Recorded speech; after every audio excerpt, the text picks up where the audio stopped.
এইভাবে মুঠ বাঁধবেন। যদি মশলাটা এরকম শক্ত হয়ে যায় তাহলে ঠিক আছে, আর যদি ঝরে যায় তাহলে কিন্তু মশলাটা জলটা তাহলে আপনার ঠিকঠাকভাবে না হয় তাহলে কিন্তু টাইলস বা মার্বেল যেটাই বলুন না কেন সেটা কিন্তু সঠিকভাবে বসবে না। হ্যালো বন্ধুরা, আপনারা দেখছেন আপনাদের প্রিয় চ্যানেল মার্বেল ডিজাইন ETC-KHOKON। বন্ধুগণ, আজকে আমি আপনাদের দেখাবো মার্বেল বসানোর মশলা কীভাবে বানানো হয়। তো বন্ধুরা, আমরা মার্বেল বা টালি যেটাই বসাই না কেন আমাদের কিন্তু যে মশলাটা বানাই সেই মশলাটা যদি আমরা ঠিকঠাক না বানাতে পারি তাহলে কিন্তু আমাদের মার্বেল বা টাইলস সঠিকভাবে বসবে না। তো এই মশলা আমরা কিভাবে বানাই সেটা আজকের আমি আপনাদের দেখাবো। মার্বেল বা টাইলস বসাতে গেলে আমাদের শুকনো ড্রাই মশলার প্রয়োজন হয়। তো ড্রাই মশলা বানাতে গেলে তার অনুপাত কত, অর্থাৎ কত কড়া সিমেন্ট, কত কড়া বালি দিতে হবে সেটা এই ভিডিওতে আপনারা জানতে পারবেন।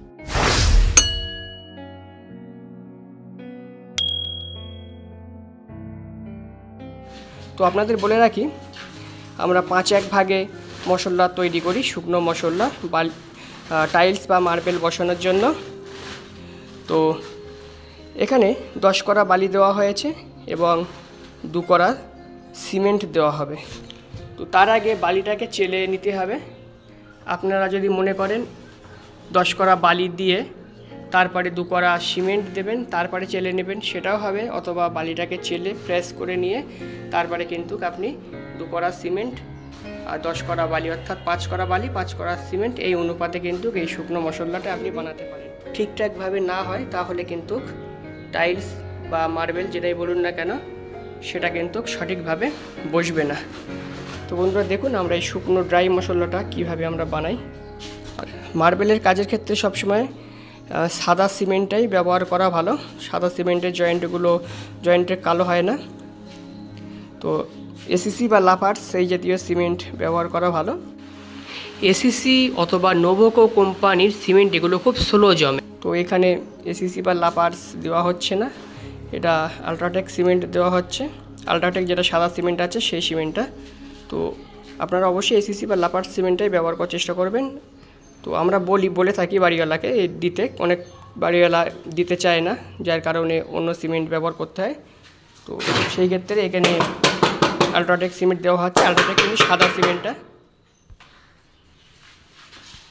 এবারে বালি এবং সিমেন্টটাকে খুব ভালোভাবে মিক্স করতে হবে। একটা জিনিস খেয়াল রাখতে হবে, মিক্সড করার সময় বালিটা যেন কোনো রকমভাবে লাল না থাকে, অর্থাৎ বালি এবং সিমেন্টের অনুপাতটা যেন খুব ভালোভাবে মিক্সড হয়।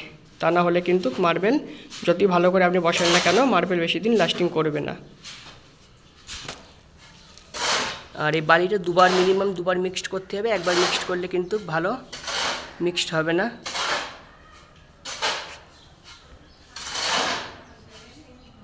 দেখুন একবার আমরা মিক্সড করে নিয়েছি, আর একবার আমরা মিক্সড করব। এই ভিডিওগুলি সম্পূর্ণ আমার নতুন মার্বেল মিস্ত্রি বন্ধুদের জন্য, যারা নতুন মার্বেলের কাজ শিখছেন বা যারা হাফ মিস্ত্রি কাজ করছেন তাদের উদ্দেশ্যে এই ভিডিওগুলো আমি বানিয়ে থাকি। তো বন্ধুরা, আপনারা যখন এই মশলা বানাবেন মার্বেল বা টাইলস বসানোর জন্য তখন 5 কড়া বালি এবং 1 কড়া সিমেন্ট দেবেন, অর্থাৎ 5-1 ভাগে মশলা তৈরি করতে হবে। তো দেখুন সম্পূর্ণ ভিডিওটি এবং বিস্তারিত জেনে নিন। এবার বলে রাখি এর মধ্যে জল কতটুকু পরিমাণ দেবেন। তো জলটা হালকা পরিমাণ দিতে হবে। জল যদি মশলাটা এরকম শক্ত হয়ে যায় তাহলে ঠিক আছে, আর যদি ঝরে যায় তাহলে কিন্তু জলটা তাহলে আপনার ঠিক হয়নি। তো সেই দিকে একটু খেয়াল রাখতে হবে। জলটা এমন দিতে হবে না বেশি হয় না কম হয়।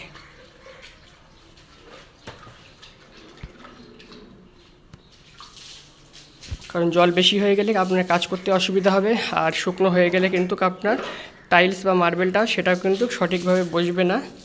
অতএব জলের পরিমাণটা কিন্তু ঠিক রাখতে হবে। মার্বেল টাইলসের কাজের বিভিন্ন ধরনের ইনফরমেশন পেতে এবং বিভিন্ন ধরনের কাজ শেখার জন্য এখনই চ্যানেলটি সাবস্ক্রাইব করে রাখুন এবং পাশে থাকা বেল আইকন বাজিয়ে অল নোটিফিকেশন অন করে দিন, যাতে করে নতুন ভিডিও আপলোডিং করলে সর্বপ্রথমে আপনার কাছে নোটিফিকেশন পৌঁছায়। দেখুন, একটি কাজ ভালো করতে গেলে আপনাকে প্রথম থেকে শেষ পর্যন্ত সবটাই ভালো করতে হবে, তা না হলে কিন্তু কাজের কোয়ালিটি ভালো হবে না। তো এগুলো ছোট ছোট বিষয়, দেখুন এগুলো ছোট ছোট বিষয়, কিন্তু এগুলো ভুল হলে বিশাল একটা সমস্যার মধ্যে পড়ে যেতে হবে। তো দেখুন বন্ধুরা, আমাদের বালি মশলা রেডি হয়ে গেছে।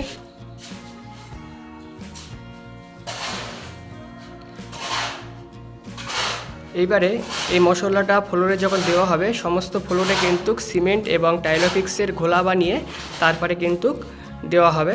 তো আমি আগের ভিডিওতে আপনাদের দেখিয়েছি যে ফ্লোরটাকে কীভাবে পরিষ্কার করে নিয়ে ঘোলা দিয়ে কিভাবে কাজ শুরু করতে হয়। তো আজকে দেখালাম বালি সিমেন্ট কিভাবে মিক্সড করতে হয়। তো আশা করি আপনাদের ভালো লেগেছে। ভালো লাগলে লাইক কমেন্ট শেয়ার করবেন এবং চ্যানেলটি সাবস্ক্রাইব করে পাশে থাকবেন। ধন্যবাদ।